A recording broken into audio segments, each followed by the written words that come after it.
Oke, kita mulai ya. Jadi, ada nih sebuah proposal dari Amerika Serikat untuk Gaza, namanya Dewan Perdamaian. Kedengarannya positif banget kan? Tapi kali ini kita akan bedah sebuah analisis yang justru ngelihatnya sebagai ilusi yang berbahaya. Yuk kita dalami bareng-bareng kenapa sumber ini bisa skeptis banget.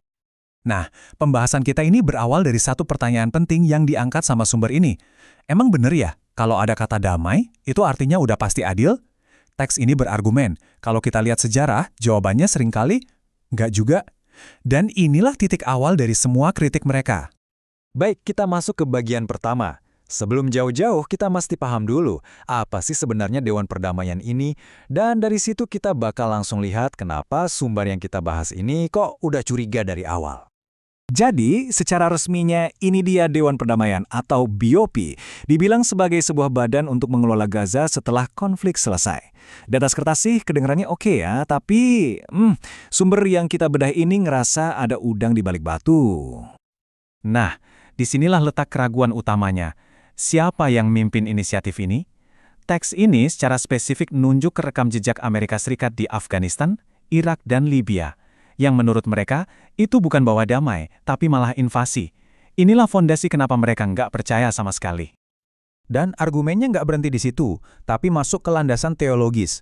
Sumber ini mengutip ayat Al-Quran untuk bilang kalau kepemimpinan non-Muslim atas urusan kaum Muslim itu bertentangan dengan prinsip ilahi. Ini jadi bingkai utama penolakan mereka terhadap Bob.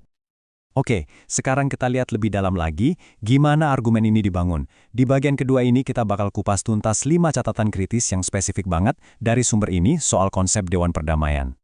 Oke, mari kita bedah satu persatu 5 kritik utamanya. Pertama, soal kedaulatan. Mereka lihat Dewan Eksekutif asing ini cuma cara buat ngambil alih hak rakyat Palestina untuk ngatur dirinya sendiri. Kedua, soal senjata. Dewan ini minta Palestina lucuti senjata, sementara kata teks ini, pihak penjajahnya tetap bersenjata lengkap. Ketiga, representasi. Nggak ada perwakilan rakyat Palestina, malah ada anggota Zionis.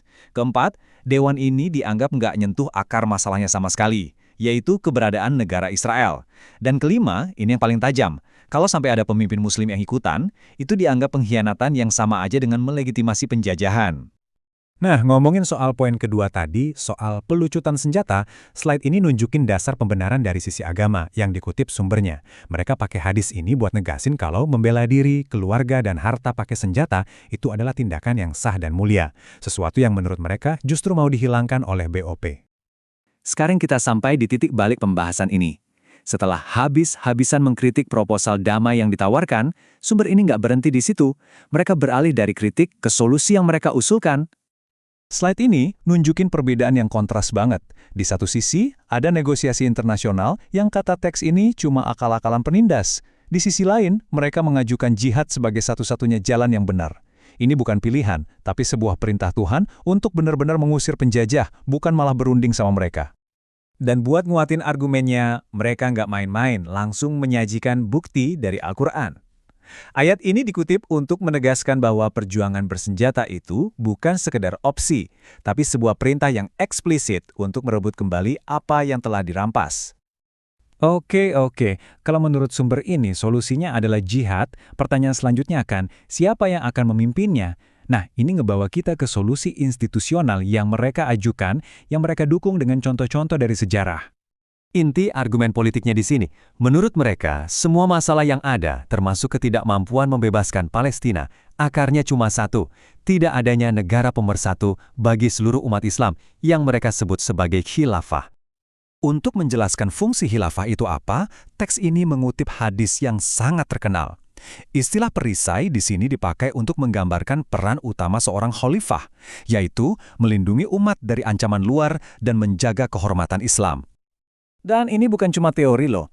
Sumber ini menyajikan sederet contoh sejarah untuk membuktikan klaimnya. Mulai dari Harun ar-Rasyid yang gak ragu melawan Bizantium, Al-Mu'tasim yang mengerahkan pasukan cuma demi satu warganya, sampai Sultan Abdul Hamid yang dengan tegas menolak menjual Palestina. Ini semua dipakai buat ngasih gambaran betapa kuat dan protektifnya khilafah di masa lalu. Nah, ini nih yang mungkin bikin kaget. Sumber ini mengangkat satu fakta sejarah yang jarang orang tahu. Fakta bahwa Amerika Serikat pernah membayar upeti ke Khilafah Utsmaniyah dipakai sebagai bukti pamungkas, menunjukkan betapa besar pengaruh dan kekuatan global yang pernah dimiliki institusi ini. Oke, kita sampai di bagian terakhir. Setelah memaparkan kritik dan solusi historisnya, sumber ini narik semua argumennya ke masa kini dan mengajukan sebuah tantangan terakhir yang provokatif. Jadi, beginilah cara sumber ini merangkai argumen final mereka. Mereka menunjuk pada apa yang mereka sebut kegagalan selama 78 tahun, ancaman global yang makin nyata, lalu mereka bandingkan dengan rekam jejak khilafah di masa lalu. Berdasarkan perbandingan ini, mereka menyimpulkan bahwa menegakkan kembali khilafah itu bukanlah mimpi, tapi menurut mereka satu-satunya pilihan yang logis dan rasional. Dan pembahasan ini ditutup dengan sebuah pertanyaan yang sengaja dibikin menggantung. Dengan menyandingkan kegagalan di masa kini dengan klaim keberhasilan di masa lalu, sumber ini seolah menantang kita untuk mempertimbangkan kembali sebuah solusi yang mungkin terdengar radikal dan membingkainya sebagai satu-satunya pilihan yang rasional. Sebuah pemikiran akhir yang kuat untuk kita renungkan.